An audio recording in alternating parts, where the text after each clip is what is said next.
This course is divided into 5 sections. Section 1 is tools. These are the techniques you will need to build on in the following sections. Section 2, offense. These are the attacks when you initiate the action. Section 3, defense. These will be the counters when you are attacked or your opponent initiates the action. Section 4, combinations. This will be a combination of various attacks and defenses that will build on the previous sections. Section 5, tool development. These will be the drills you will use to perfect the material you learned in previous sections.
Hi, my name is Erik Paulson, and I'm very happy to finally introduce the STX Savate Muay Thai Kickboxing Training Series.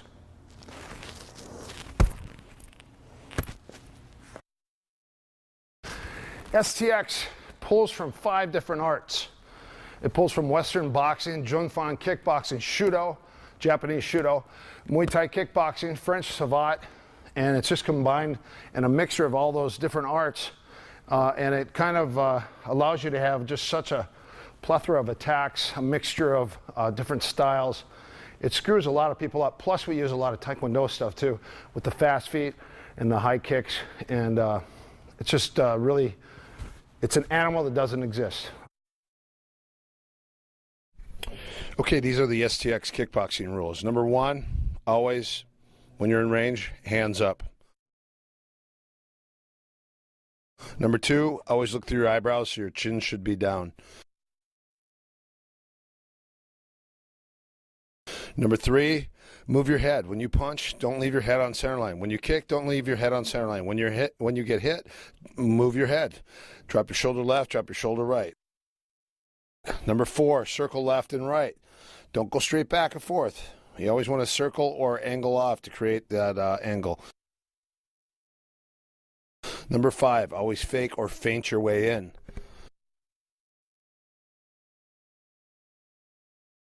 Number 6, never take without giving. It's like Christmas. Never take without giving. Number 7, be first. So you're always going to try to interrupt.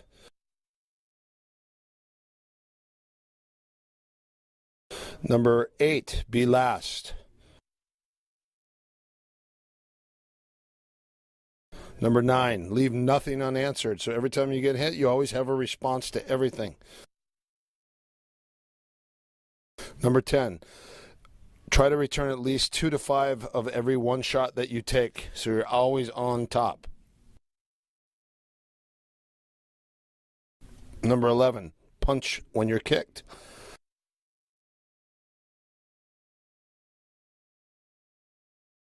Number 12, kick when you're punched. Number 13, clinch when you're tagged or get on your bike. You got 2 options. Either grab them and hold them or shove them away and get on your bike. Start moving.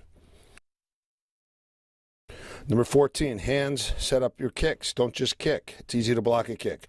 Punches set up your kicks. And also kicks set up the punches. Number 15, punch or kick out of a clinch or a break. So I always figure there's never a clean break. You always want to punch or kick your way out of a break. Number 16, cut your opponent off regularly. Stalk him. Stay in front of him. Keep the pressure on him. Number 17, dictate center of the ring at all times, or if you're an outside player, stay on the outside ring. But remember, there's 2 rings in a ring, the center and the outside. Number 18, always change your attacks. So you have an arsenal of attacks, change them up. Don't just use the same thing. When you score, blitz. And also when you score, hit it again, and then disguise it, and then hit it again. And the last is based off of everything that has to do with kickboxing, perpetual motion, stay busy, stay busy, stay busy.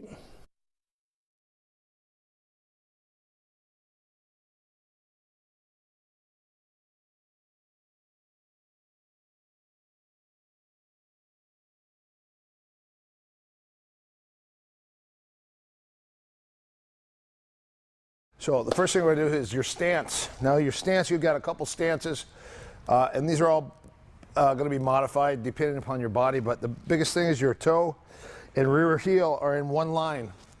So you got toe heel alignment. So if you look at a line here, this is toe heel alignment. So this is more of a boxing style stance. Your hands should be up and your chin should be down, so your hands are here. This is your standard stance here. Now, sometimes you're going to modify that, and you're going to go more into a kick stance. Kick stance, you should be on the tippy toes, both tippy toes, and your hands should be forward a little bit more. Always try to keep your elbow in, so you're always protecting your ribs. The old school Shudo stance was the hands were like this, so you had the triangle, chin was down, shoulder up, you were up on the ball of the front foot, and this was a standard stance. Now in boxing, there's 3 types of stances. You have a movement stance, which is really high, so you're always really high and you're moving around, moving around.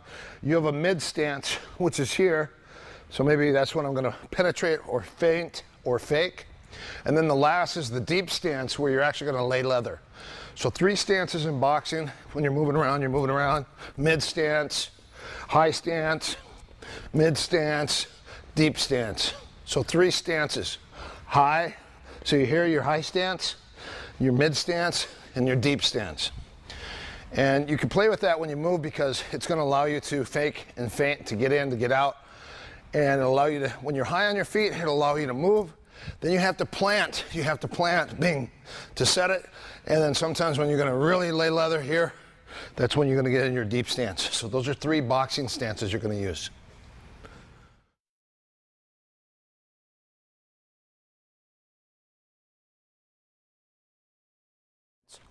This was called, and still is called, the forward and back, almost like a rocker shuffle.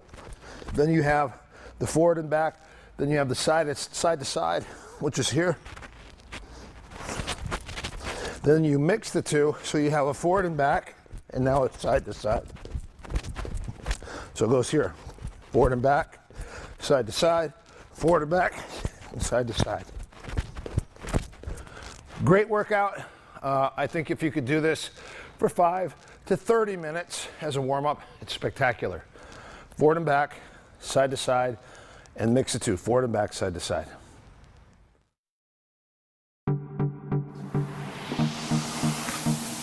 This is called the up and down, which is like jumping a jump rope. You go up and down and alternate your feet. And you can go side to side. You can go single, doubles, and triples with this. Singles, doubles, and triples. Just like jumping a rope without.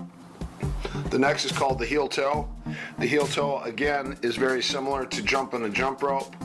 You're going heel and toe. The next is side to side. The side to side is just a lateral side to side on your tippy toes. The forward and back, your forward foot goes forward and back, so you're jumping on both tippy toes, and your forward foot goes forward and back. You can see the front foot moves forward and back over the line. Staying on the tippy toes at all times. These are all different angles of the forward and back footwork.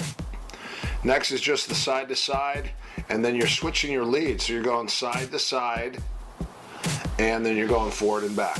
So side to side, forward and back, side to side, forward and back. So this allows you to go laterally and straight ahead and switch your lead, switching left, switching right while you're moving.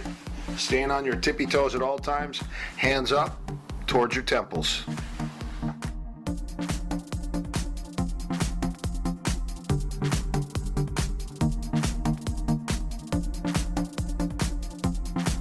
Now you're going to mix forward and back, side to side, forward and back, side to side, forward and back, side to side. Just stay loose. This is a great warm-up, just to warm up your footwork. You can keep your hands up, you can shake it out. The goal is just to switch your lead switch, which is also known as a fast foot exercise, called fast feet or fast foot. And basically what that is forward and back. Switching your stance.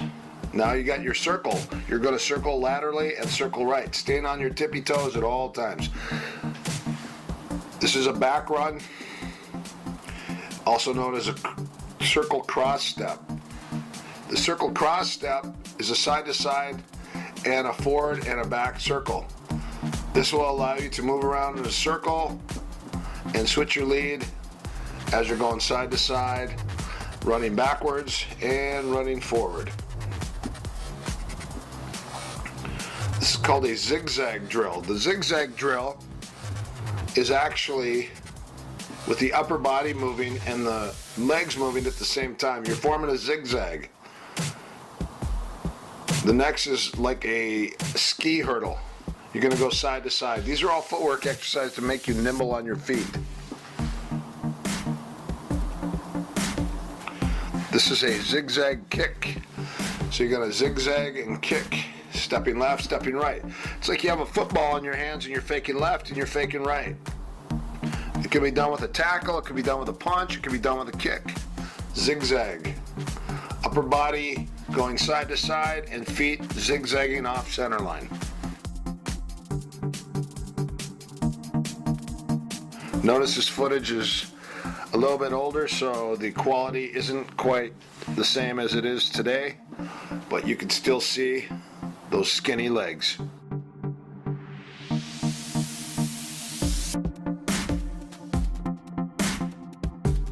Zigzag and punt.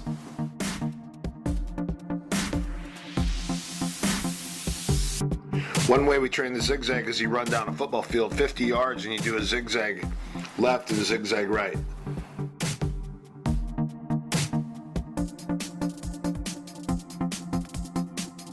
Notice the difference in Chad's movement versus mine. And he's changing right now he's actually, as he's taking the zigzag, also known as the diamond step, notice he's switching the rhythm, so he's half beating it. He's going on the half beat, bang bang. There he's stepping in and punching. Notice the diamond that he's forming with his feet in front of him. He forms a diamond.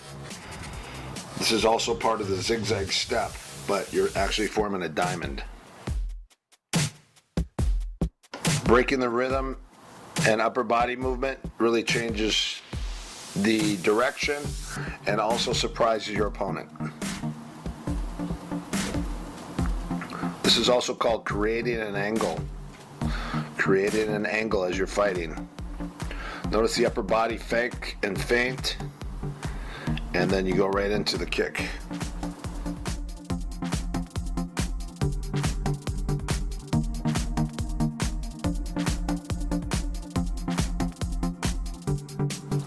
Chad Stahelski is one of the originators of the STX kickboxing system, which was originally created by him and Nikolai Sonyak. Okay, this is called a step slide. Very easy. You step and slide, step and slide, step and slide, step and slide. You double up, you double up, you double up, you double up, you triple up, you triple up, you triple up, you triple up. That's called a step and slide. Single, double, triple. You step with the front and adjust the rear. Let's say Tito, Randy, same style, bucket style stance. They drag that back foot. They have a a cement bucket in their back leg, so when they step, it's dragging that foot. This one's a little different. Step and slide, you're staying cocked. The biggest thing I like is that that rear leg is not dragging, but it's cocked and ready to go. So when you're fighting, get that leg, turn that knee in, and now you're ready to fight. Okay, this is called a shuffle. A shuffle is I shuffle my feet and I shuffle my feet. A pendulum is a little different. It goes out and comes back. So this is a pendulum. So you have the shuffle, and then you have the pendulum. Both are very important. This is called the slide step. So I slide the rear and come up. It's kind of sneaky when you're fighting, because to gain distance, if I want to gain distance on somebody, they can see my forward foot. But if I slide my rear foot, now I step, I'm in range. So the slide step's to kind of steal a step and get in range. It's called slide step. Slide step. Push step. Push step or push off is off the rear foot, and you're just going to push, just push. So this is for boxing, to get you in, to work your jab and get back. So you can go forward and you can go back. You can also work it sideways and sideways. You have a full step, you have a half a step. So I can actually push full and back, or I can go and do a double or a half a step, which is a boop, boop, a push, and same thing going back, boop, boop, same thing sideways, and same thing sideways. So you're actually pushing and sliding. It's called a push step. Okay, pivot. When you pivot, there's 4 quarters. So I see a little step, pivot, step, pivot, step, pivot, step, pivot. So that's going forward. Backwards and forward, you have 4 quarters. 1, 2, 3, 4. Adjust your foot. Step, pivot, step, pivot, step, pivot, step, pivot. The pivot is important when somebody's rushing you, when you're fighting, that you take a little pivot and then start to fire. You take a little pivot and you start to fire. The next here is the pivot. This is Chad Stahelski demonstrating the forward pivot and the back pivot. Notice how he takes a little step back after he pivots. This is the forward pivot. Hands up, that's the back pivot. Notice these are done at a 90-degree angle. That's pivoting off that front foot as you're jabbing. Look at the footwork. Notice he's pivoting off that front foot, jabbing, and circling at the same time.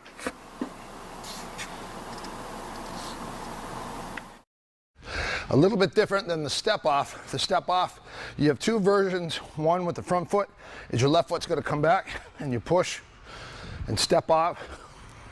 The second one is called a cross step. So if I have Vic, okay, I could step and pivot. I can step and pivot. Okay, I can also from here, as he steps in, cross step, pivot. Okay, look at the little cross step pivot. And then the last is a step off. As you're here, he comes in, you step off. So the step off is a foot replace. I take my front foot, I replace and step. So this is a replace step off. Okay, he comes in, cross step, pivot, whoop, whoop, pivot, whoop, cross step, whoop, and switch your step. These are your punches. These are your punches. So, jab, cross, hook, overhand, uppercut, uppercut, hook, overhand, back fist, or rear back, front hand back fist, spin back fist, or hammer fist. Good. So those are your headshots. So you have a jab, a cross, a hook, an overhand, an uppercut, a hook, and an overhand. Back fist, rear back fist, spin back fist, hammer fist. Okay, so these jab, cross, hook, uppercut, hook, overhand, boom. Okay, lead back fist, twist your body, rear back fist, and spin back fist, and hammer fist to the top of the head. called the kadoink.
So the body shots.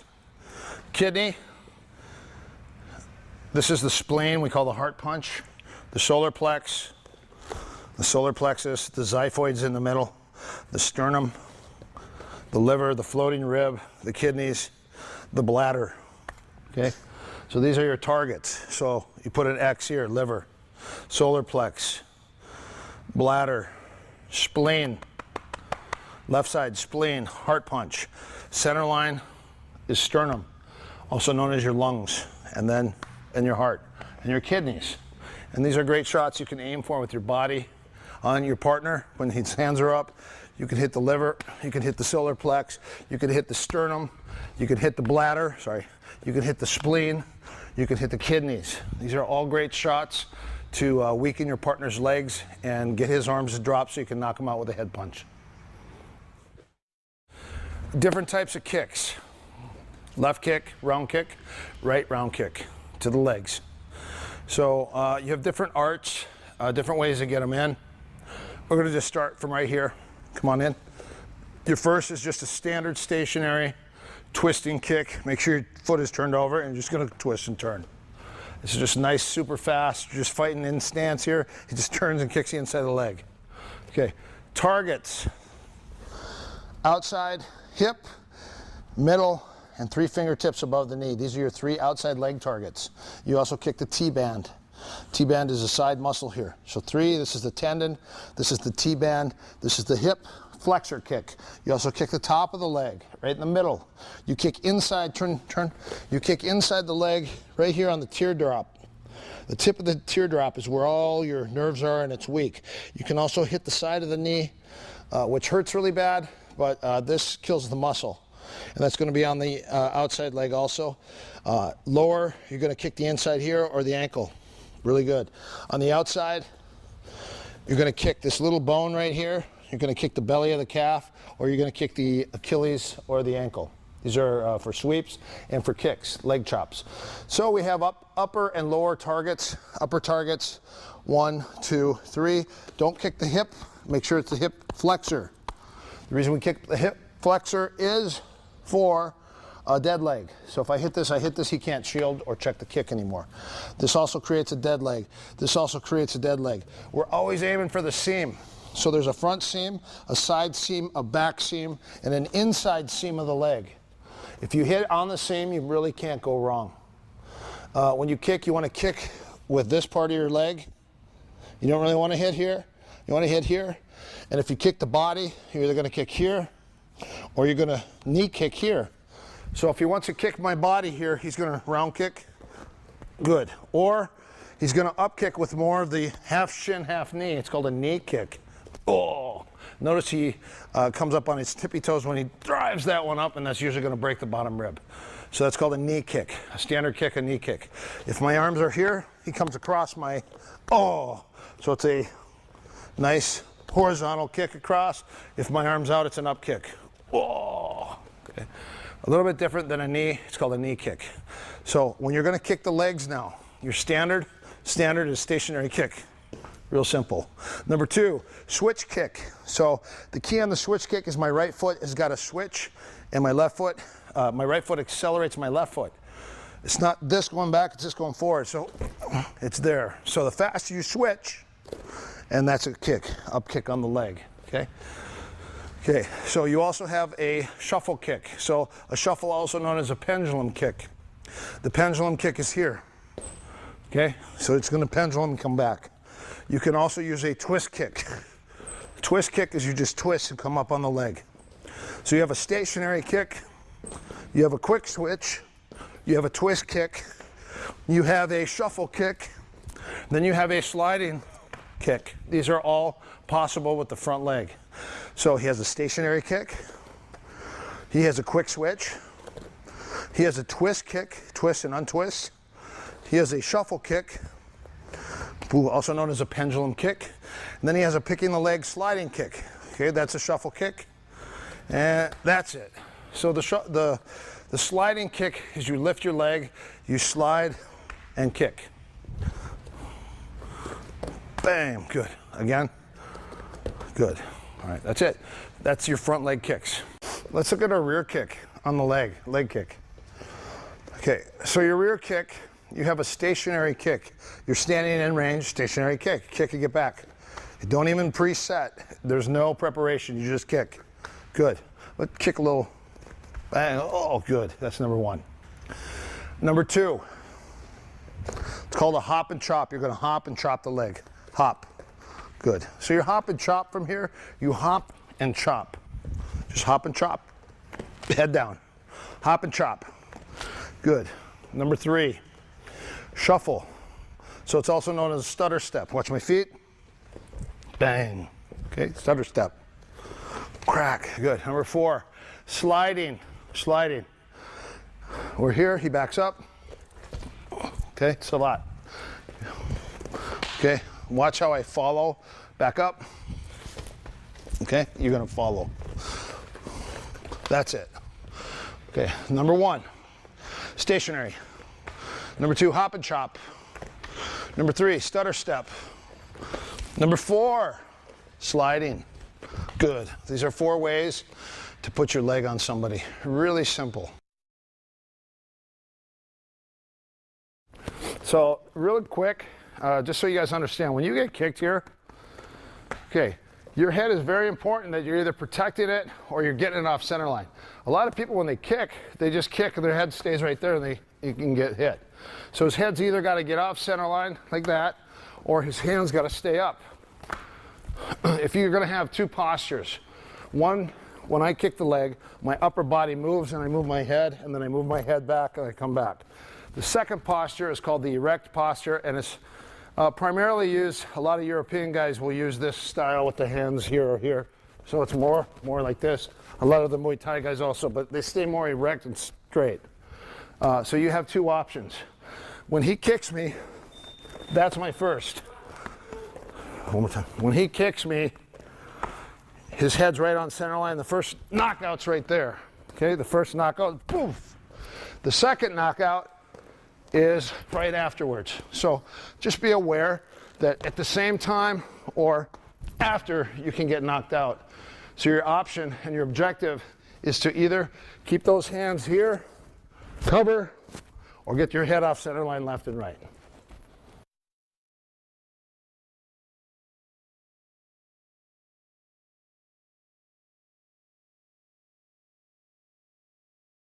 Okay, these are called the 2-count sequences. These are attacks. Same hand, same leg, opposite leg, hand, foot, or foot, hand.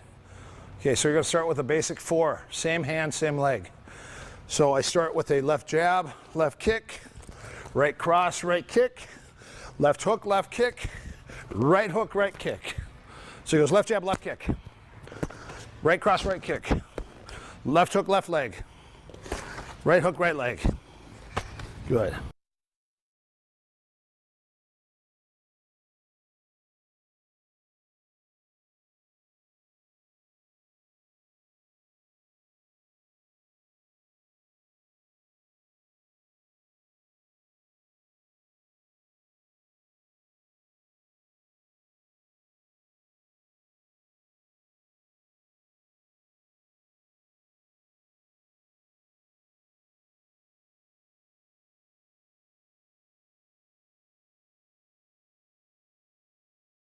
Number 2, the second sequence, the next 4.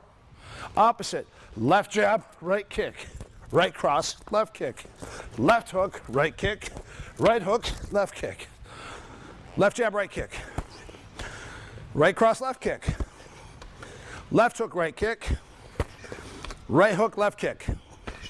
That's it. That's the next 4.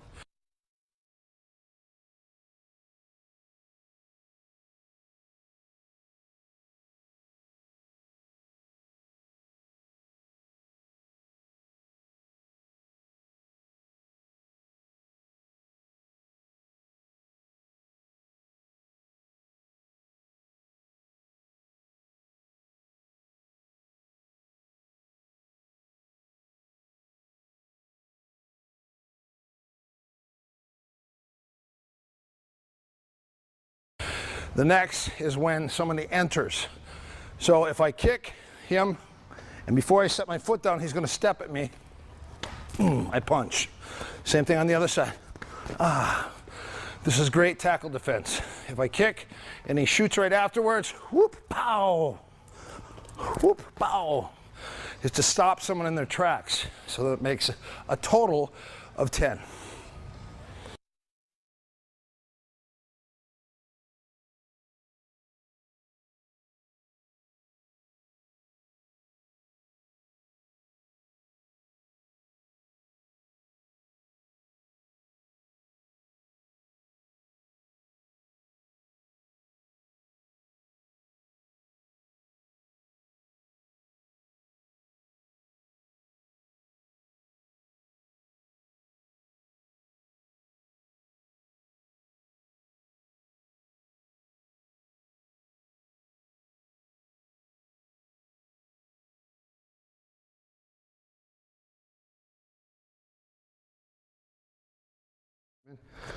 I'm going to chop his leg like this and get a bone kick.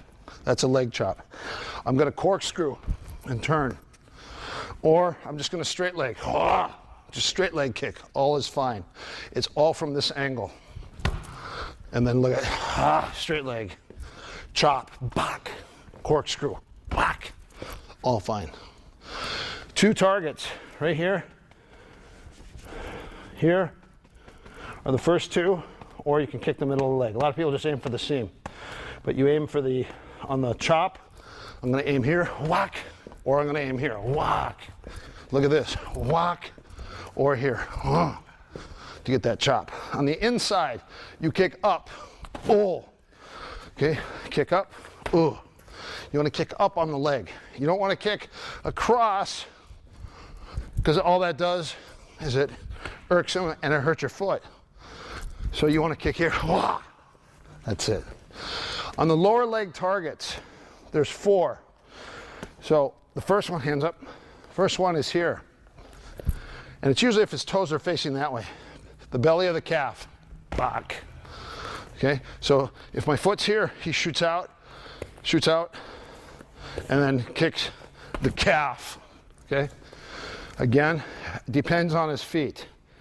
His toes are turned in. Good. So I shoot here and then I calf kick. The same thing now. His toes are in, turned in a little. Okay, same thing here. Whoop. Yeah, right to the Achilles. Okay. Number 3, his foot is facing straight ahead. Inside leg, right here. Whack. Inside calf or ankle. Ankle. Okay. Off the rear, put your hands up, come in. Okay, don't move. Whack. You kick the rear ankle. Really nasty. Usually if it's, open your foot over here more. Yeah, right there. This is your, and then the last is if he really comes in and I shot to here, look at it. Whack to the back of the calf. Okay. Sometimes teep. Where am I going to kick? I'm going to kick the calf or his Achilles from here. Calf or Achilles. When I set it down, calf or Achilles. Calf or Achilles. The Achilles is usually always a sweep. Now we look at the 3 outside leg. These are the lower leg targets. Just stay there. lower leg. So I'm going to go here, let's go here. Or I'm going to go here, I'm going to go here. Number 2, ankle. Number 3, ankle. Okay, here we go. Shoot to the outside. Inside ankle. Good, Vic, go. Either the calf or the ankle. Ankle. Ankle. Good, time. Okay, every time someone enters, Vic's going to step in. All I'm going to do is just...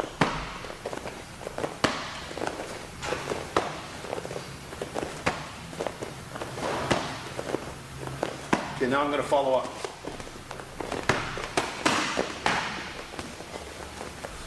Kick, uppercut, hook, kick. Okay, back and forth.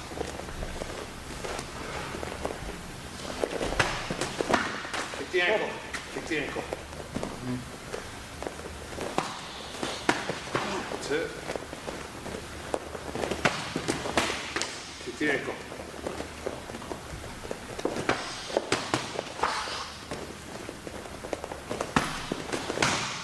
Time. Good.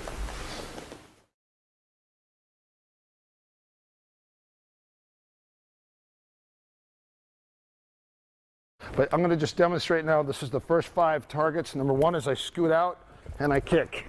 Number 2 is I step and I down kick. Number 3 is I up kick. Number 4 is I up kick. And number 5 is a circle kick.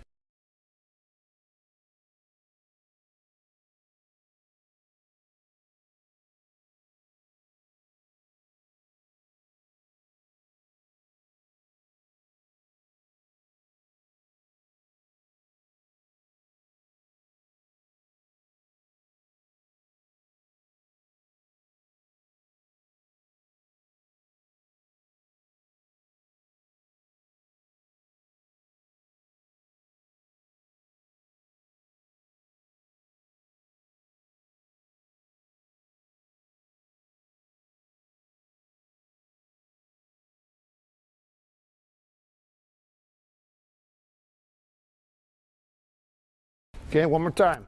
Shoot out, step down, up, up, and out. Okay, Craig, come on in. Bruce, you're gonna feed Craig. Outside 5 targets. Shoot out, bang, kick down, boom, kick up, kick outside. Good, Craig, you go. Kick outside, kick down, kick up, kick outside. Okay, now you're gonna go 1 for 1.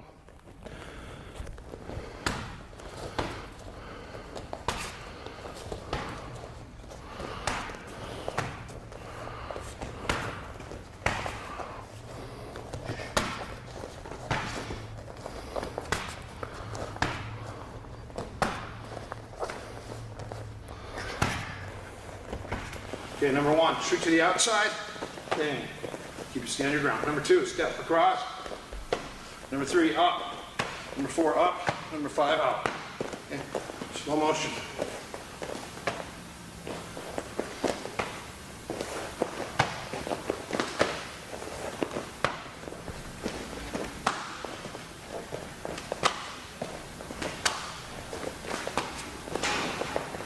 Good, bang, your turn.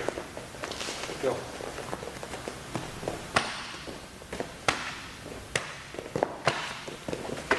Vic, one more time.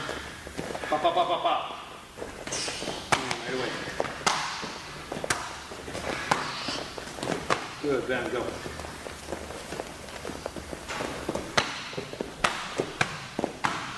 Good.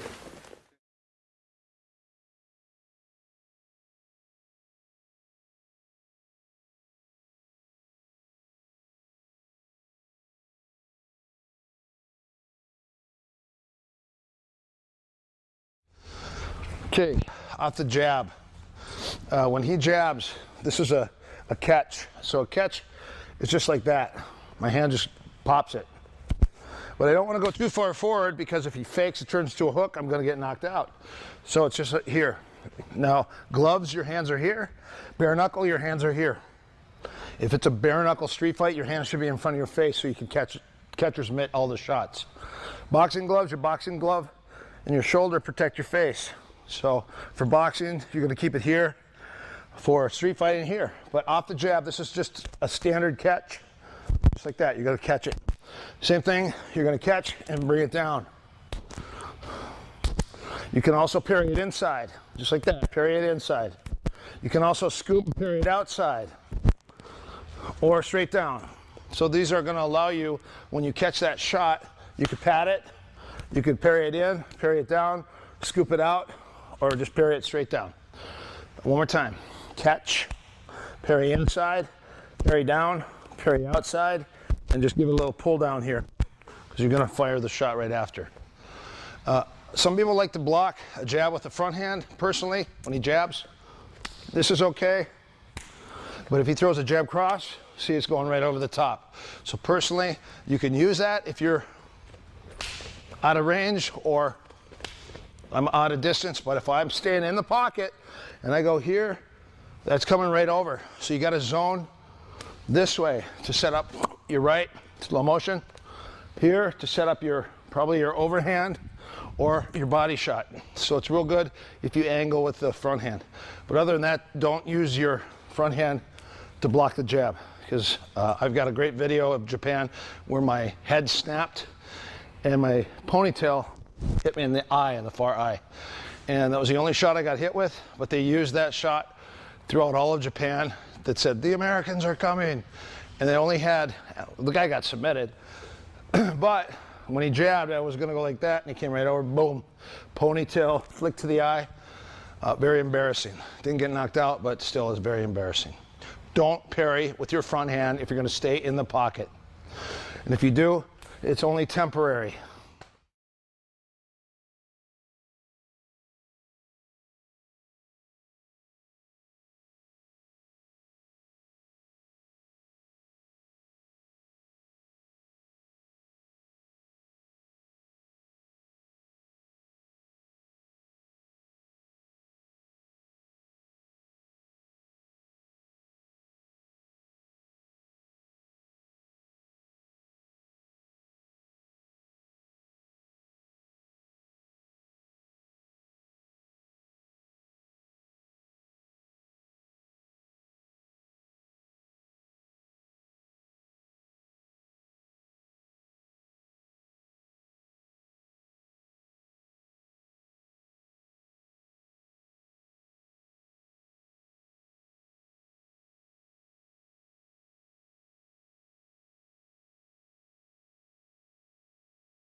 Okay, now he's going to throw a right cross. The right cross, usually when he crosses, you're going to parry and catch with the front, the rear hand. When you're here or here, so you have either here or here, you can use your forearm, you can use your parry, you can use your shoulder, you can drop your shoulder, you can drop your shoulder. Okay, the biggest goal is to kind of stay in the pocket. So when you catch, just a nice little catch. You can also parry it down. Okay, you can also hit it out. You can also use a forearm deflection. A forearm deflection like that. Even a forearm deflection here for kickboxing. So sometimes you use like a forearm deflection or forearm deflection if you want to stay long for kickboxing. Catch it, forearm cover, parry. Don't recommend that, but jab cross.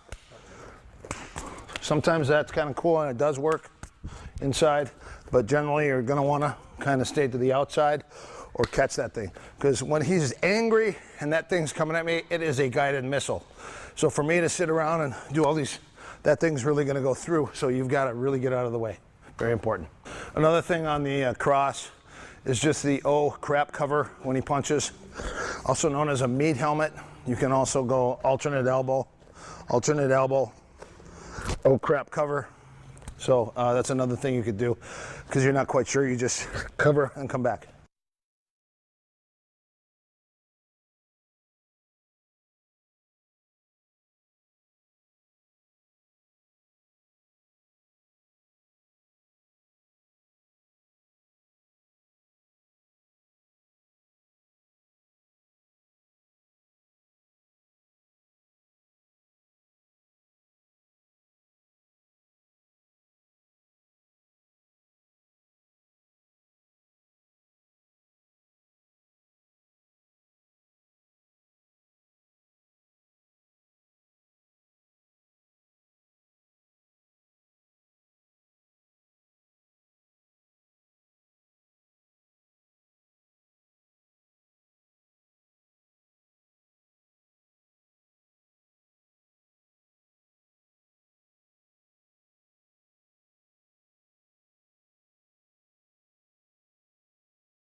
All right, our next technique is based off of evasion. Evasion. So he's going to kick my leg. I'm just going to evade. He kicks here, I double leg evade. Okay, so when he kicks here, look, whoop. So he's going to, as he kicks, my leg is going to back up. It's going to back up, and as soon as his leg passes the center line, I step right back in. And that's so I can throw the right cross. If he goes here, whoop, again. You don't want to go here. You want to just get out and come back. Oof. Here, whoop, bing. Depending upon the distance, sometimes you can just straighten your leg. But if he comes in deep and I do that, that's not good. So I just have to kind of judge. Okay.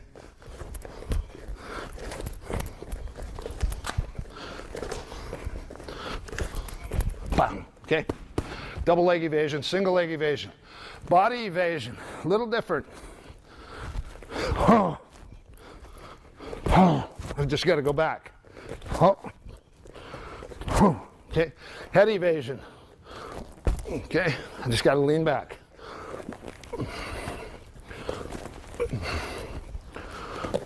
That's it. So you have leg, double, single, body, body, head, head. That's it. Leg evasion, body evasion, head evasion. Right now we're going to just go into a little bit of the leg checking and the body blocking. And this is against a guy who's going to just kick your legs or kick your body or kick your head. It's real simple. So this is our leg check system. He's going to outside leg kick. He's going to leg check. He's going to inside leg check. He's going to outside here. Okay, and also he could kick here, and I might leg check with here. The reason I cross check is if I kick and he evades, and then he kicks, I use that leg. The same thing right here. Boop, bang, I keep that up, okay? Your foot should only come the same height of your glove off the floor when he kicks. So I don't need to lift my leg all the way up when he's kicking my leg, okay? Good, okay? Now he kicks the body. This is a ride, okay? That's a ride, again, a ride, a ride. This is a soft ride. That's a hard ride. Hard ride. This is a soft ride. This is kind of a double catch. All is fine. Okay. On the other side, soft, hard, catch. Okay. Now, this is your leg block system. He kicks outside. 1, 2, 3. So I've got now to touch, touch, and touch again. Good. Now he kicks the head.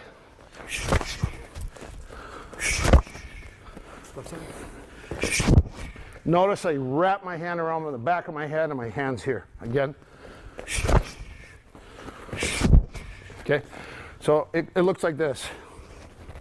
Okay, number 1, leg check, leg check, leg check.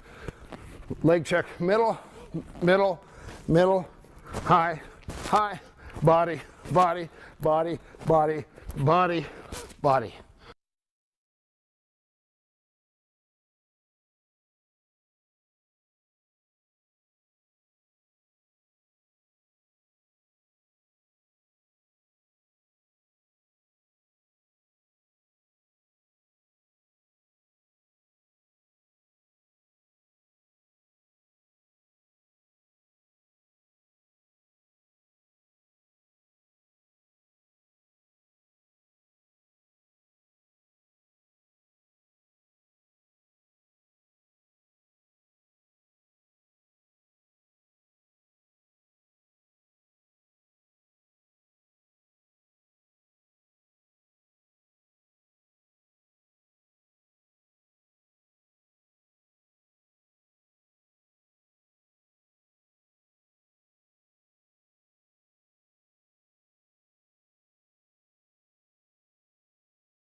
I'm going to bring in my student, Anthony Ramos, in here. We're going to just do some really shorter little combos, real simple ones that we do, especially for the beginning classes. They're real simple to do here. Okay, the first one, he's just going to go jab and right kick.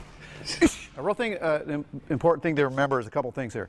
When he throws that jab, he wants to throw it right at my eyeballs so that when this is out, he can't see my eyes and I can't see his. That's really important. And if you're close enough and the guy blocks it, when it makes contact, you want to push in a little bit. That's real important to set up this kick.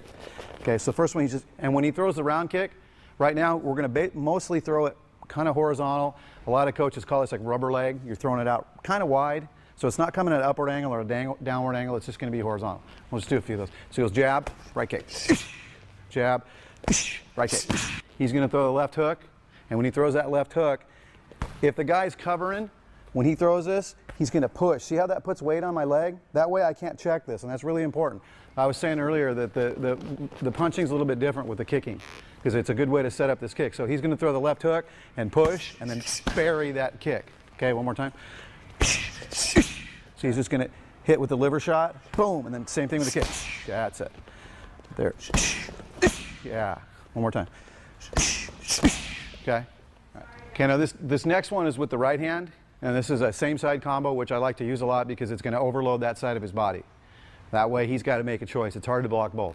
So he throws the right hand and then right kick. Yeah. Right hand, right kick. Yeah. And the last one is a right hook, right kick. And that one's on a half beat. Well, they both are, but especially the hook. So you're going to go boom, boom, half beat. That's it. Okay, now we're going to work where he's kicking with the left leg. And again, like I said earlier, the punching's a little bit different because of the kicking. It's really important that you do this. So let's change sides here. So when he throws the right hand, he's going to leave it out there. Again, so I can't see. He throws that. He should not be able to see my eyes, and I should not be able to see his. And another thing, as the guy covers, he's going to push into this a little bit. See, that puts weight on that leg. I can't check that anymore because it's a weighted leg. That's really important. And the other thing too is when he throws this right hand, he's going to twist his body. And the more twist you get, the more power you're going to have on the kick, because this is just a potential energy thing, just like a roller coaster going up a hill. The more he twists, the more potential energy he has stored up for that left leg kick. Now we're working this kick to the back leg right now. And when he does this, he's got his choice of quick switching or just stepping with that right leg and kicking. Okay, so either one's fine. So he's going to go right kick, step. Yeah, that's it. Again. That's it. Okay. And then kick. And again, he's going to push to weight my leg so he can nail that shot to the leg like that. One more time. That's it. And the last one in that series is he's going to throw the right uppercut. And again, when he throws, it's not an uppercut to the body. He's going to throw this straight up like that. It's a weird looking uppercut, but it's for the kicking. Again, I can't see his eyes. He can't see mine. If I can't see, hopefully won't see the kick coming if you do it right. So he's going to uppercut and kick. That's it. Uppercut, kick. Uppercut, kick. There's a right body hook. Kick. Yeah. That's good.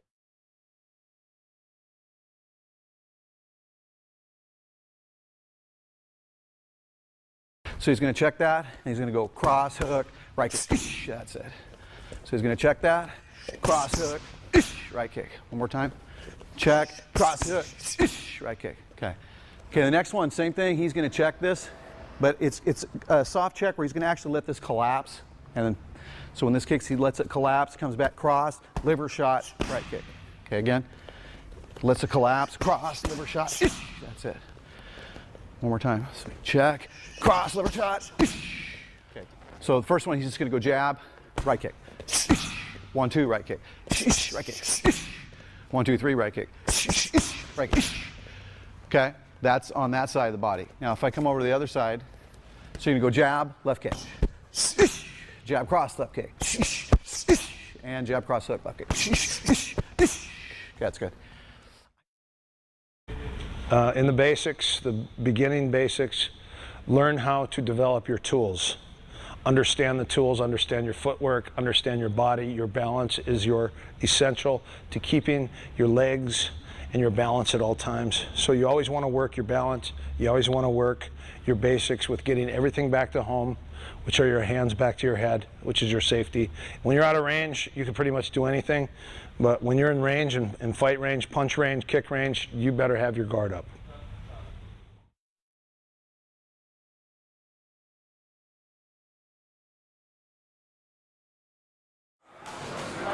Okay, we're gonna first explain two things about boxing and mixing it up with MMA. Two things that that you need to know really quick is you got to work from your weight from the bottom all the way up, and you got to work footwork before you start working anything else. Before you even punch a bag, before you even hit mitts or anything like that. The other thing is a lot of people think hitting mitts is the only way that you're gonna be able to get good. But what you want to do is first work your footwork, make sure that you're strong, you have a solid base, you know how to come in and out, you know how to move lateral, side to side, backwards, forward, everything. So what we're gonna do, we're gonna use Craig here. Craig's gonna show us how to do an in and out jab, a proper jab. So Craig, I want you to go in and out, side to side, lateral, in and out, in and out. Proper jab. Going backwards now, to the other side. Good job, in and out, in and out.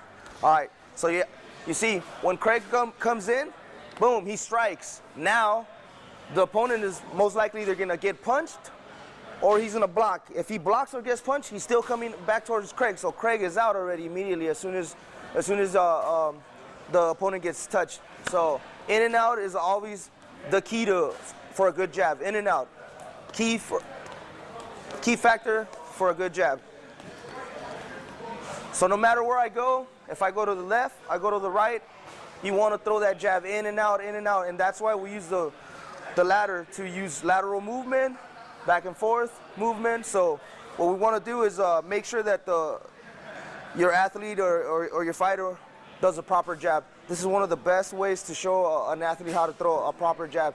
A lot of people throw lazy jabs and they stay here, but then they get caught. So what you want to do is go in, step out, and then continue doing the same pattern over and over and over again, so you never get caught. And if you practice this, it's gonna give you a perfect grade A jab. So let's continue. Craig, just doing one more time, nice and easy, nothing difficult. Just in, out of the square, in and out of the square, in and out of the square.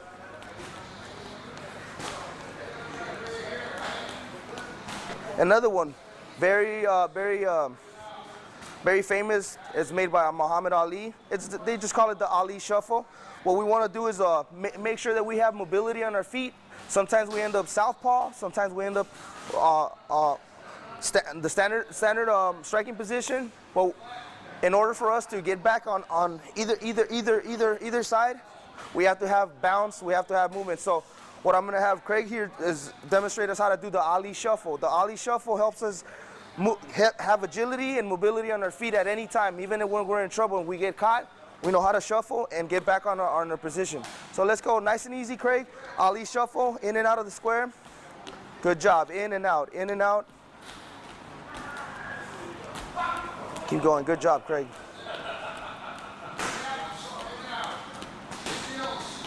Very good. All right, so that's the Ali Shuffle. It's nothing very difficult to do. It's very simple.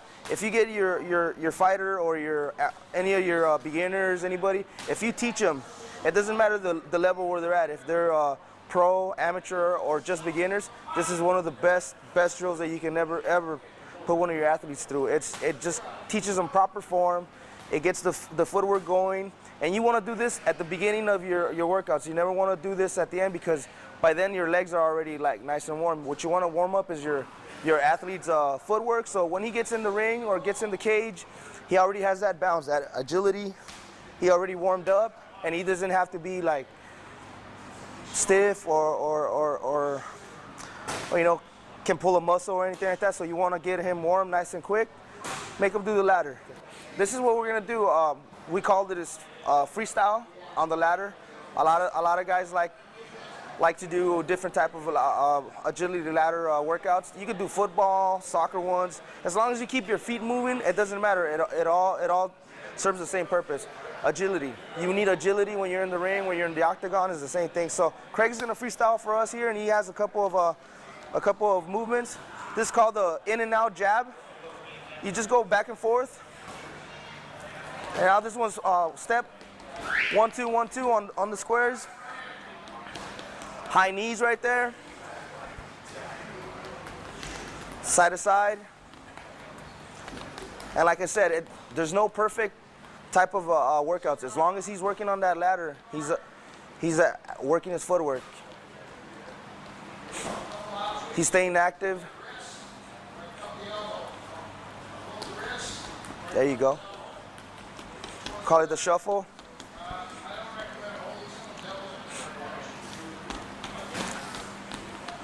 You can freestyle any type of, you can research a little bit on football drills, soccer drills, doesn't matter, as long as you have your athlete running on that ladder. Those are Craig's favorite ones. Me personally, they're very similar to mine. You can choose yours, whatever you want to do. It's up to you. But just get on that ladder, get your athlete's footwork going, and it's gonna help them out a lot in the long run. So we're gonna move on to the next drill. It's called the cone drills. It's very simple, nice and simple. I'm gonna have Craig demonstrate how we go forward, just like a zigzag through the cones, and then we come back in reverse. So this is the way some of the fighters, you'll get a lot of your fighters where they're just one-dimensional. They'll go forward and backwards, but they don't have that lateral or the lateral movement. So what we're gonna teach you here is how to go side to side, forward, and then come back backwards in reverse. All right, let's go, Craig, nice and easy. Go in front, there you go. Forward, lateral, now in reverse.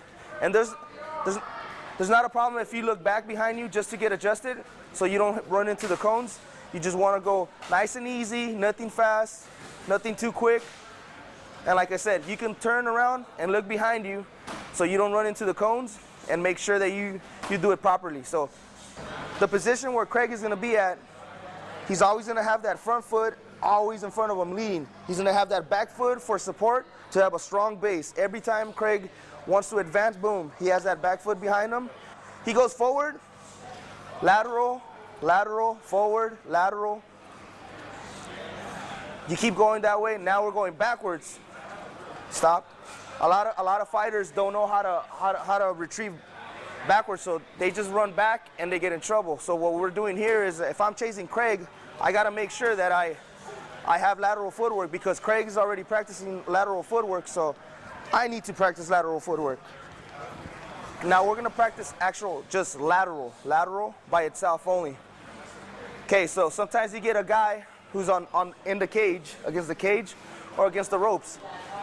They square you up, so your feet, so you really don't have a lot of power right here. There's not a lot of power.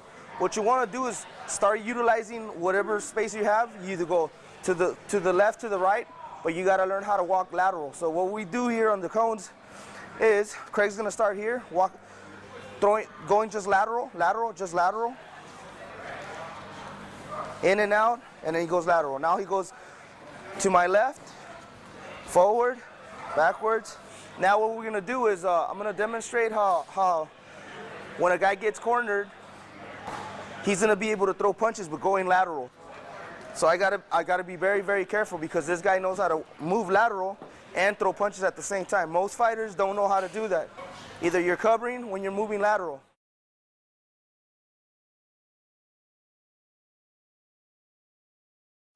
Okay, now we're gonna add Bruce and Victor. Bruce Wilkerson, Victor Henry. What they're gonna do now is a mirror drill. So the mirror drill now is forward and back, left and right, and they're gonna switch their stance. So slowly, your whole objective now, hands up. Your objective is to touch his shirt. Good. Okay, right here to the shoulder. That same distance, fighting stance, chin down. And so Bruce will lead, Victor will follow. So he's gonna move left, forward and back, left, go slow. This is a mirror drill where your partner's mirroring you The next is Jonathan and Jason Eusebio. They're practicing the forward and back. We call this a box drill, also known as a mirror drill. And it's forward and back, side to side. Good. And switch your lead. And switch back. Notice as Jonathan and Jason are doing this, they'll switch their lead and your partner will mirror you. Forward and back, side to side, staying in front of center line, in front of your opponent at all times. When he switches his lead, you switch your lead with him. Okay. You can also add the pivot. So when he pivots with you. Chin down. It's like you're ready to fire, just like you're ready to punch each other's face in.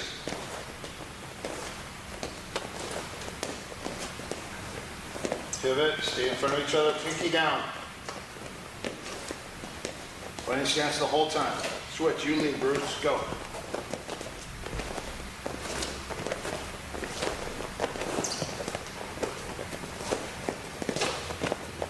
Good stance, guys. Time. Okay, now you can have the double. Double advance, double retreat, double left, double right. Okay, go.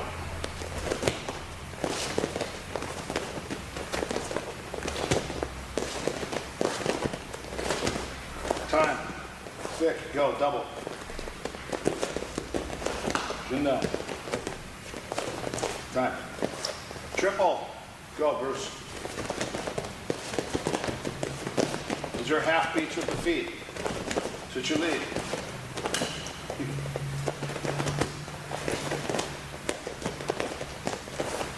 Time. So that's how you're going to mirror somebody. You start out slow, you're dancing. You start out slow, single, double, triple. Then you can free flow. But right now you guys are going to do another drill, which is very similar. It's a free flow, but you're going to go lateral left and right. This is for the ring, this is for the cage. You want to cut somebody off. Center line stays on center line. So the whole objective with this, it's a sideways drill. A lot of people move laterally. So as they move side to side like this, you're going to stay in front one arm's length away. So this is what I refer to as a stalking drill. So Bruce moves left and right. Vic stays in front the whole time. Start out slow. Step and slide, slow. Step and slide. You can fake left and right a little. There it is, step and slide. Vic, you go. Step, slide, step, slide. Your partner has to stay in stance. Stay in a fighting stance the whole time. Time. Bruce, now you're going to be on your tippy toes. Now this is a little more live. You're going to bounce up and down, and then you're going to move left and right. These are all half beats. Now follow them. Stay on your toes. Bounce. You're too heavy in your stance, Vic. Up on your toes. That's it. Fast. Fake left, fake right, fake left, fake right. Time, Vic. Your turn. Ready? Go. Tippy toes. Stay in front the whole time. This is the drill. Time. Okay, so this is called a lateral stalking drill, and it's to keep your partner in front of you. This is so important for fighting.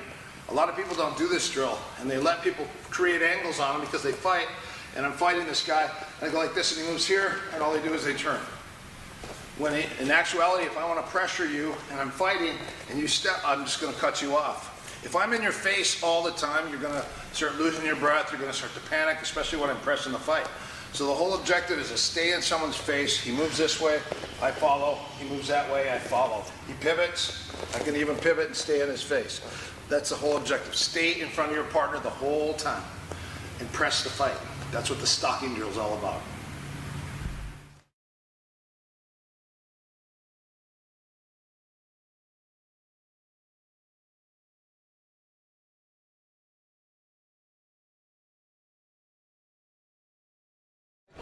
Let's stay in the straight line for now. Good. All right, very good. And a lot more changes. Okay, start picking it up. Now what you're going to want to do is move within arm extended counter range. Okay? So keep this arm extended while you're moving. And Anthony, you're going to make sure that you back up and you don't let him make contact. Okay? Go. Back up. Very good. So what we're seeing is a lot of side-to-side movement. What we're going to start stressing is when I come back, you come forward, and a lot of changes. And you want to see the person reacting to the move and create a gap if you can. Okay. So this gap that I'm creating, you want to make sure that you don't let that happen. So you leave far, whoa, and then careful. So when I come forward, you want to make sure that you see my move, and then you can back up right away. Don't let me touch you. Don't let me touch you. That's it. Come. Okay, so you want to make it as dynamic as possible. Okay, next drill.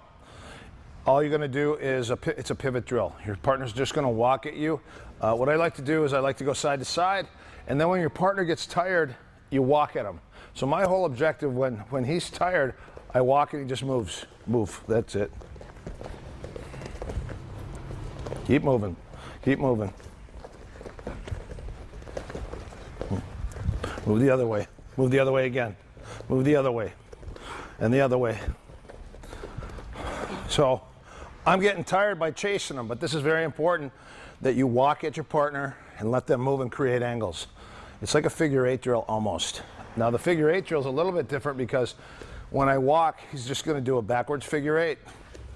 Then he's going to hit it again. He's going to back figure eight the other way. So it's like a pivot, figure eight. That's it. Creating that angle, never stand in front of me at any time. Okay, good. Now we're going to do the same thing, and we're going to start moving side to side. So when number one is coming forward, number two is going to move to the side. Okay? So move to the side, move to the side. Good. And I come back to the center, and I come straight, and then you move to the other side, and you keep switching sides. Okay, so don't let me touch you, and move to the side. Good. Take the center again, and then move. Take the center again, and move. There, turn, same thing right there. Good. And then move. Nice. Nice. And that's it. That's it. So always the idea, even at beginning level, to make sure that we keep in mind where we're working and why we're moving side to side and which space we are using. So we're working in a square and we have a lot of circular movement.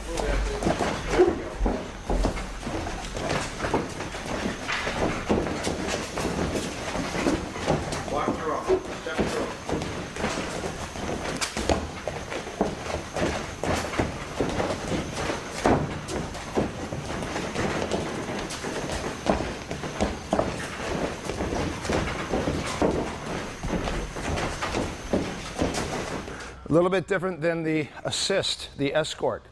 Put your hands up. So when he walks at me, you can stop him like this. You're going to stop him, then you're going to get to the elbow and you're going to figure eight.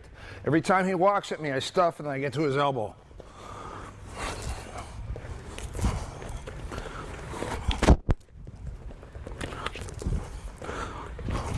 What if his hands aren't up? Drop your hands. Walk at me. Stop, pivot, and control. Stop, pivot, and control. This is great for nightclubs if you have to escort somebody. Great for police work when you have to escort somebody. So you want to control that elbow and pivot. Control the elbow and pivot. Very important. Next is called a half moon, and a half moon is just a pass by. When you're fighting kickboxing or even boxing and your partner's hands are up, he starts to walk at you. Look at my hand. My hand goes like this or like this. It forms a half moon. So I go like this and I guide him by. I go like this and guide him by. So your whole objective is to pass, sweep him by, so you can start to light him up. One more time. Whoop. And then here. It's called a half moon. So the half moon is good. Very similar for wrestling. When he shoots a double, you stop him. He keeps coming. And you pass him by. Slow motion, stop him, get to his elbow and his head, and pass him by. So if I'm square and he shoots a double, oh, bang. He shoots a double. Okay, kickboxing, boxing, he steps at me, whoop. He steps at me. It's to create an angle. Half moon. Okay, the side-to-side lateral motion, we're going to use for circle. So we're going to draw an imaginary circle between you. You're square. Square up. Square. You're going to go side to side, so you're going to go in a circle. You're going to mirror him. You go first. Go. Chin down. Now we use this drill in the ring and let people try to catch you. This really works your side to side. This is a close quarter. You can see how it could get bigger and actually the size of a boxing ring. Switch, Bruce, go. Follow him, that's it. And time, good. Okay, so that's one way. That's a side-to-side lateral. Now we go fighting stance, side-to-side lateral. Vic, go. Circle, circle. Circle drill, circle. Switch. You don't want to square up. Keep your stance the whole time. Teaches you to move in your stance. Time. So that's it. It's called a lateral side-to-side circle drill. As you can see here, Jonathan Eusebio here is circling Jason, his brother. He's moving around him, just practicing the circle around his partner. This is another way you could do it. Now you have the side-to-side motion where your partner's actually trying to get off center line and create an angle, and all you're doing is stalking and shutting him down, staying in front of him the whole time. The next is Jonathan's trying to fake and get out and create that angle again. So Jason, the smaller guy in the center, his objective is to stay in front, and Jonathan's going to fake and feint to create that angle and to circle around his opponent. This is a good drill to get out from the ropes, get out of the corner. It's a side-to-side lateral motion. What you're going to try to do is stomp on Dante's feet, and Dante, you don't let him touch you, okay? Keep your arms slightly extended, so you don't let him come too close. There you go. That's it. Yeah. Try to stomp on his feet. Stomp. Good. Good. Good. All right. Good. Right.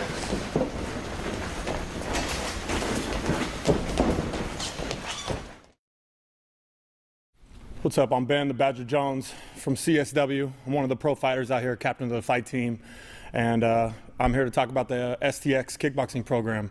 You know, when I started at CSW, I had a very, very rudimentary base. I came from football. I played professional football, and when I came in, I really liked the grappling. I didn't really know, and I loved boxing. You know, I didn't really know much about knees or kicks or, you know, anything. I sort of just threw heavy punches, and that was my thing.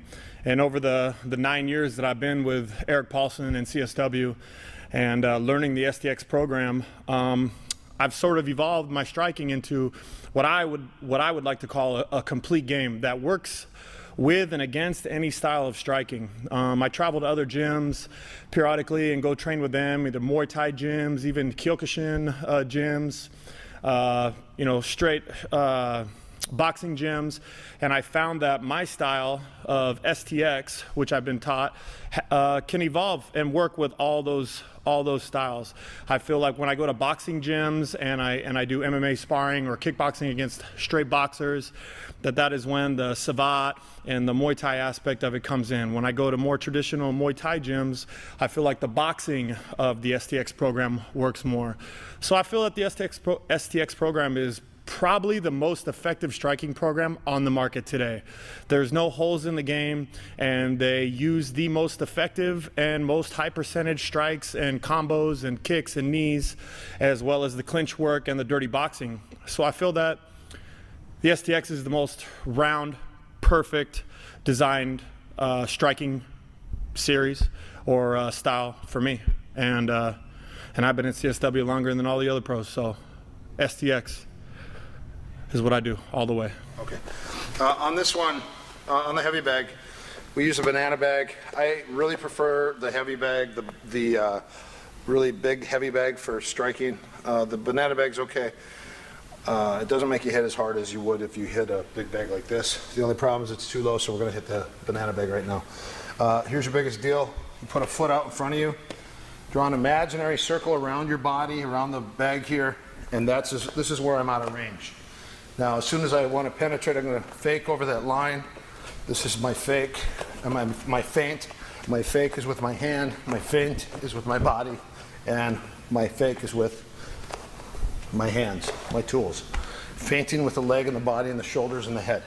High jab, low jab, and if he gets close, his elbow pops up high, so it's actually a short jab. Otherwise, his elbow stays nice and long. Long, nice and tight to the body. Don't pop that elbow out. Go straight out and straight back to the head. And double up. Good. Same thing with the cross now. The cross is going to go from the head back to the face, gets back to home.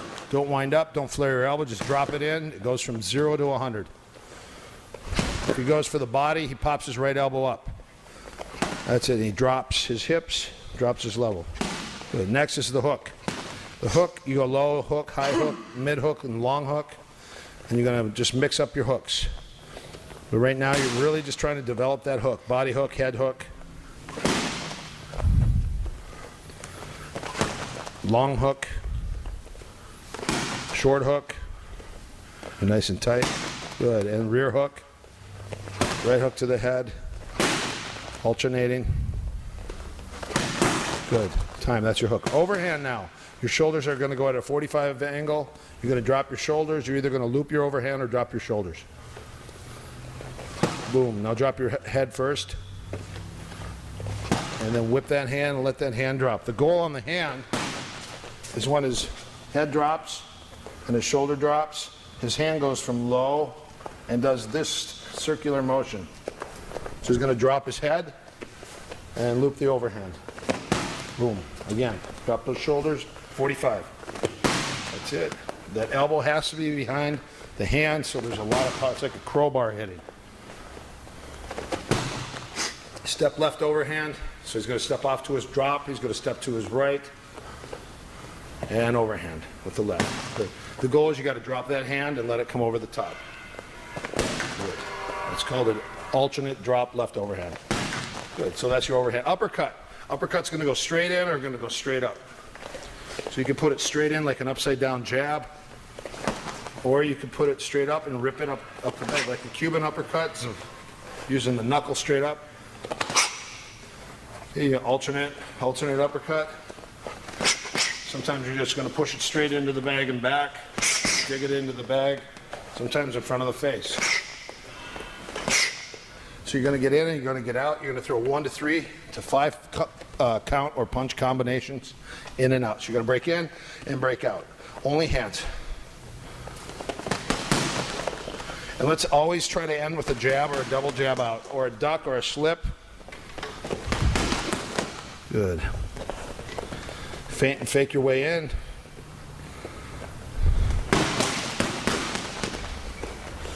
Okay, this is tool combination.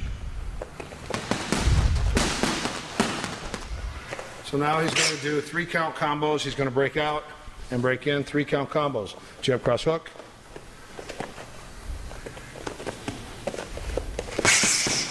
Double jab, cross. Cross, hook, cross. Hook, cross, hook. High jab, low cross, high hook. Low hook, high hook, cross. Low hook, high hook, cross. Good. So double left hook, cross. Good. Right uppercut, left hook, right cross. Left uppercut, right cross, left hook.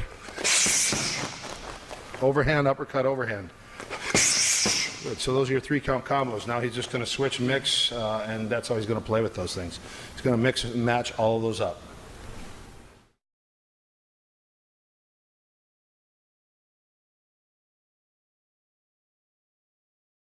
One thing that's very important is our box drill. Fighting stance. Put your back to the camera. When I step at you, you're going to back up, keep in your hand range, and kick the leg. Good. I'm going to go here. I'm going to go here. I'm going to back up. Good. So a lot of people are really good at kicking and going forward. When you kick to go back, you slide back and kick. Slide, keep your stance. Keep your stance, watch. Go. Okay? He steps at me, I shoot back, bang. You can also shoot at an angle to kick the ankle, whack. In this next drill, this is the kick and shield drill. Notice when I'm holding Jonathan here, Jonathan Eusebio is going to be switching from a twist. Notice he twist kicks or he switch kicks. We could also step kick, but right now he's just going to practice the midline kick, which is the step and kick, which is the switch kick, and it goes at a horizontal angle along the humerus bone, which is your arm bone, not up And this one is more for across the arm. Now he's going to kick on the leg. You can kick up on the leg, you can kick down on the leg. This is the midline kick.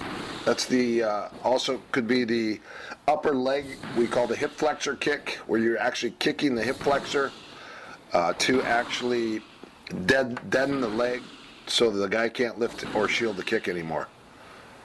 This is a hop kick, also known as a stutter step or a hop step.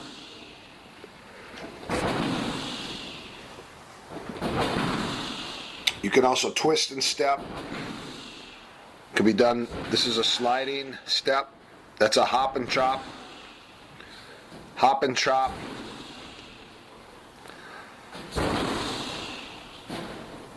The slide step is more from Savate, where he picks the leg up, and notice as he's kicking, he's sliding on the support foot to close the distance. This is very, very notorious in a lot of the Savate style fighting. When the guy's moving backwards as you're in the middle of a kick, you just slide with him and then drop your weight on his leg at the last second. Okay, this is a push, stutter step, stutter, and step. Stutter step, hop step. This is a longer range where you're actually pushing the guy and following him. This is an ankle kick. This is to teach you how to chop someone's ankle. So notice we put the pad on the floor and he has to chop down on that ankle. Chop down as low as you can. Preferably to stub that toe on the ground.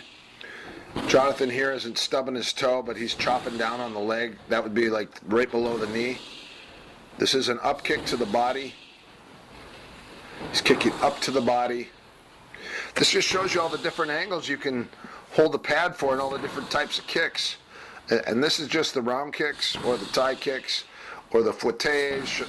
These are just all your round kicks, all the different versions and the angles. We're not even using the toe yet. Just depends. Notice he's kicking down now. He's kicking down on that one.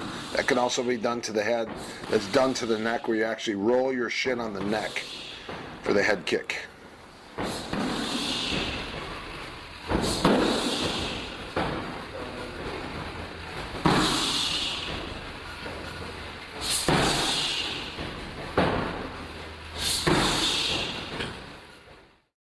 My particular school, the way we train our fighters, they're going to do their warm-up because we want their body warm, and we want them, the muscles warmed up, the ligaments loose, so we want them prepared for the training. So skipping rope, jumping rope, depends on what part of the world you're from, is an integral part of Muay Thai.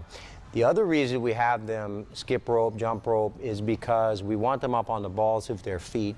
It gives them the ability to have much nicer movement. So it's super, super important for developing the calf muscles, developing the ability to stay up on the balls of their feet for a long duration of time, like a 5 round, 3 minute per round fight. So jump rope is important. We generally have our fighters jump rope 15 minutes, depending on the level of fighter, or they'll jump rope the amount of rounds that they're going to be fighting.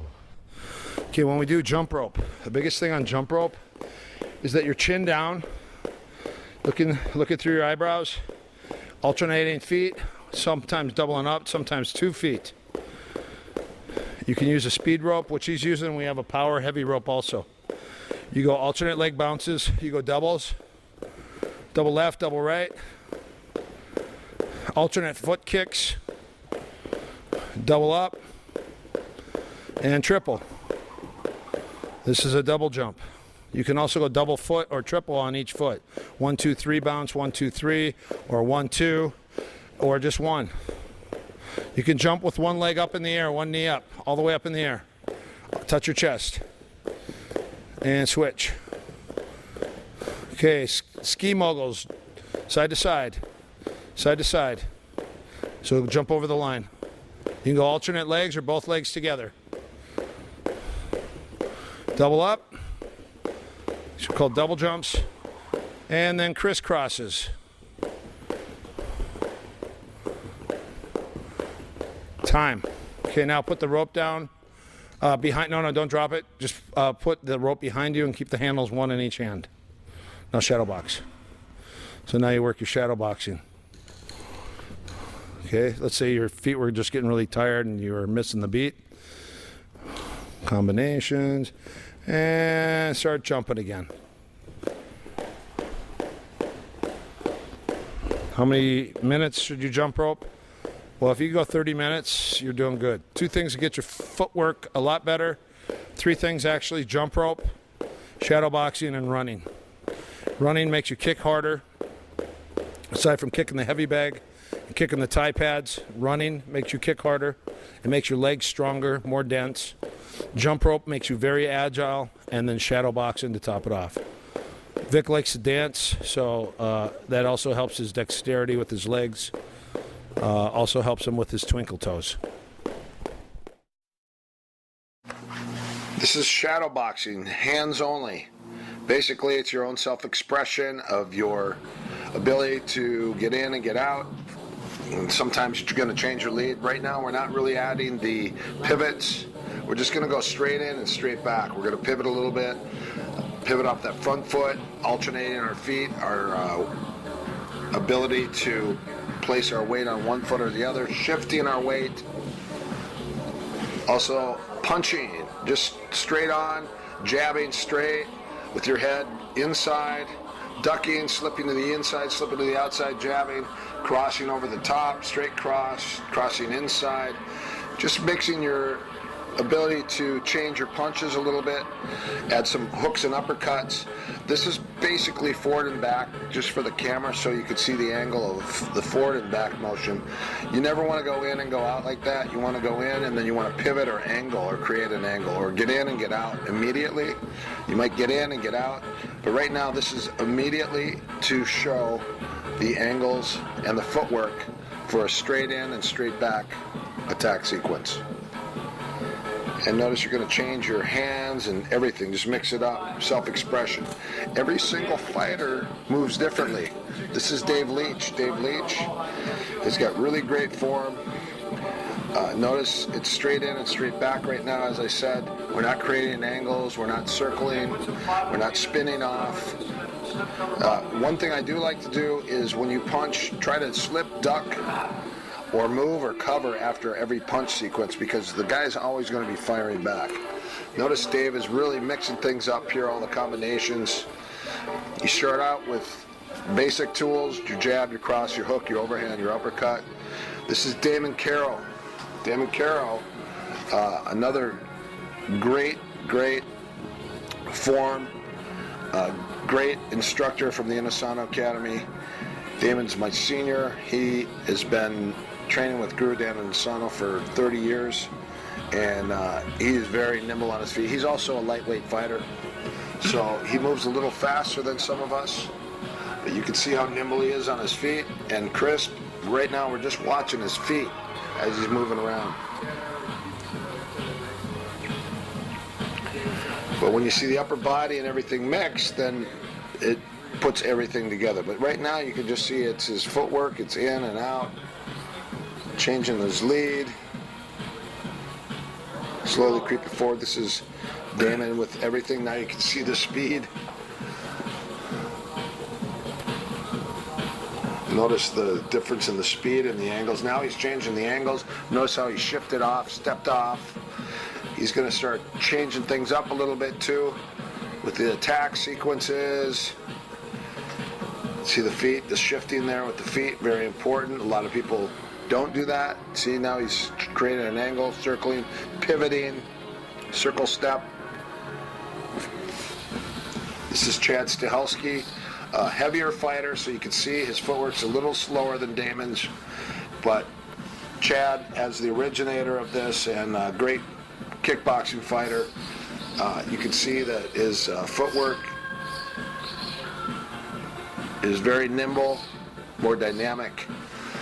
Once you see the upper body and the feet move together, then you'll understand. Chad's also about 6'3", so you can understand the difference. Damon's about, I'd say about 5'11" to 6 feet. Chad's 6'3". So there's a big difference in the size and the way people are going to be moving on their feet. Now you can see his upper body coming in. You can see his hands moving. There's the full-on pivot. Now he's just changing everything up. Watch as he just starts shredding here. He starts going crazy and just mixing everything up. You can see the hands firing the different angles. This was shot approximately 15 years ago.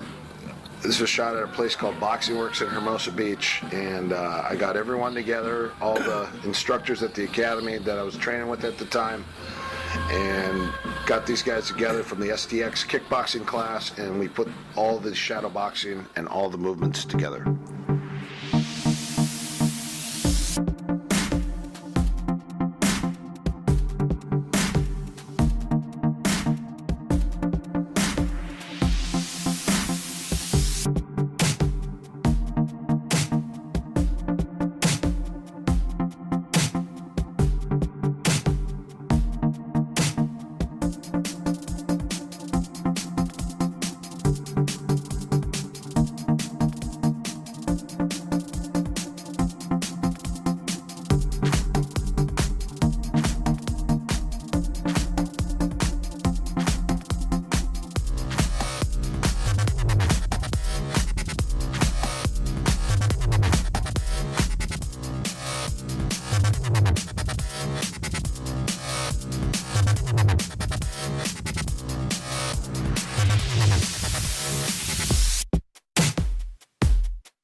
Hi, I'm Marvin Cook.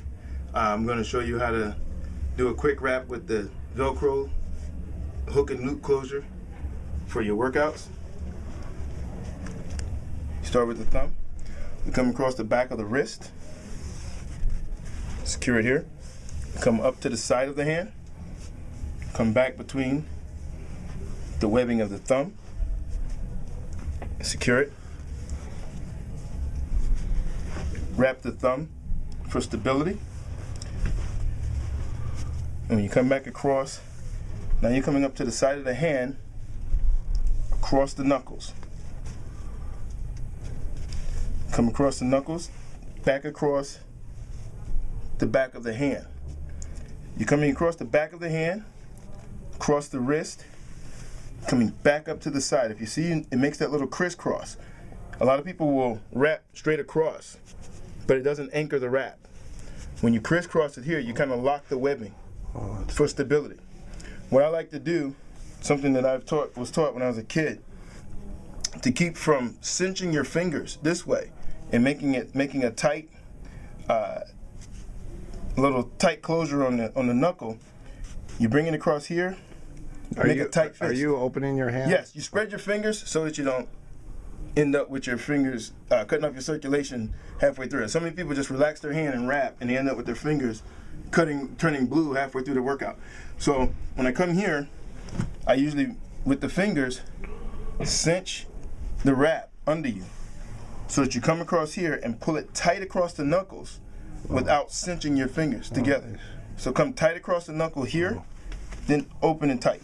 Oh, nice. And it locks it. So you come back across the back of the wrist, the back of the hand, to create that first part of the webbing.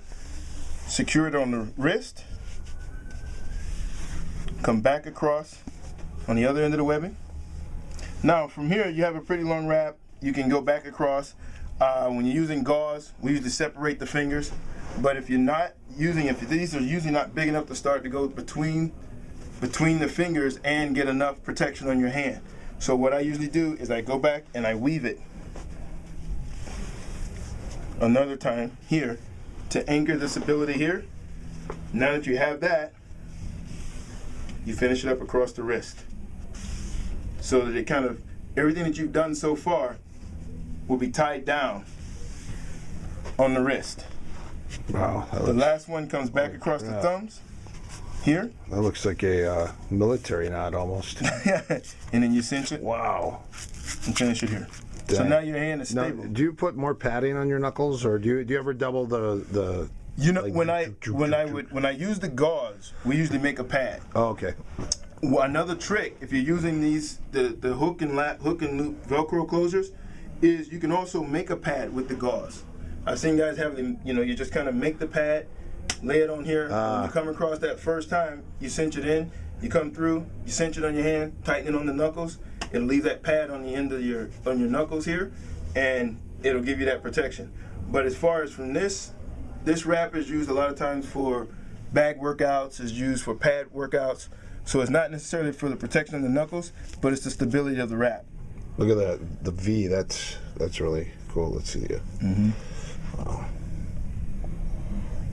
Perfect. Now, you don't like to go through the fingers? Because these wraps aren't really long enough. Okay. There's no need to really secure it. A lot of times you go through when you're using the gauze that kind of slips on itself. So what they'll do is they go through the fingers here to keep the gauze from riding up your hand. Okay. So these Velcro, the webbing here kind of adheres to itself a lot better. So when you make a tight wrap here, it doesn't slide back. So this is not going to slide back off my knuckles because of the way the webbing is made. Oh, wow. So there's really no need to go through the fingers. Okay. How many different ways do you think there are to wrap hands? I would know. It depends on how many coaches you run into. Yeah. Everyone has their style. They know what works for them. I've done this for so long, and it's always helped me. It's helped the boxers that I've worked with. And I haven't had anyone with any hand injuries because of a loose wrap or improper wrap. So this is the way I was taught, and I love this because of the stability, especially if you don't hit dead on. Yeah. The wrist doesn't really give as much because of the way the interlocking of the webbing on the wrap goes. So I've always been very partial to this. Yeah. And it's always helped me. It's got great stability on the wrist and stability on the hands. The knuckles don't flex as much because it's a tight wrap, and you get the stability and the protection in the wrap. Thank you very much. Thank you.